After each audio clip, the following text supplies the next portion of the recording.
सरकार जितना लगाम लगाना चाहती है, रोज़ एक नई कहानी, एक नए तस्कर, एक नया तरीक़ा सामने आ जाता है।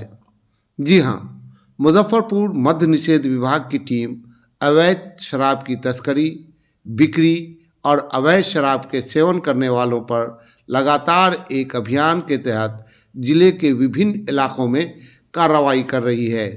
इसी कड़ी में बुधवार को मद्य निषेध विभाग की टीम ने गुप्त सूचना के आधार पर कार्रवाई करते हुए करजा थाना क्षेत्र के पकोही से झारखंड नंबर पिकअप वैन से नारियल के नीचे छिपा कर रखे अवैध शराब की 35 कार्टून शराब को जब्त कर लिया है। हालांकि अंधेरा का फायदा उठाकर वैन चालक मौके से फरार हो गए। अजीब बात है, जब कोई गाड़ी पकड़ाती है तो ड्राइवर फरार हो जाता है। ये कैसे होता है, ये भी सोचने वाली बात है।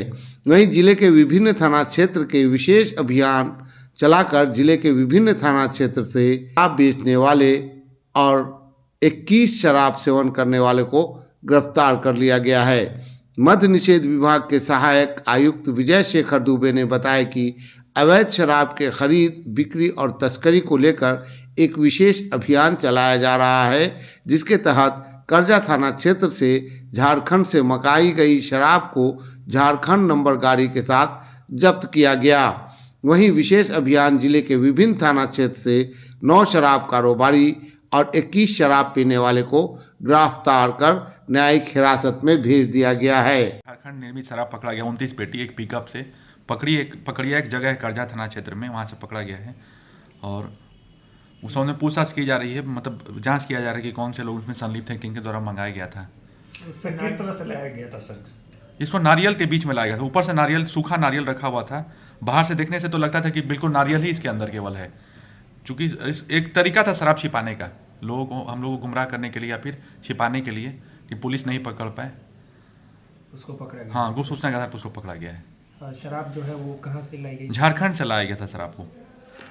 और कुछ अरेस्टिंग भी हुई है? अरेस्टिंग नहीं हुआ है, लेकिन हम लोग उसमें जानकारी प्राप्त कर रहे हैं कौन कौन से लोग संलिप्त हैं, उनके विरुद्ध कार्रवाई की जा रही है।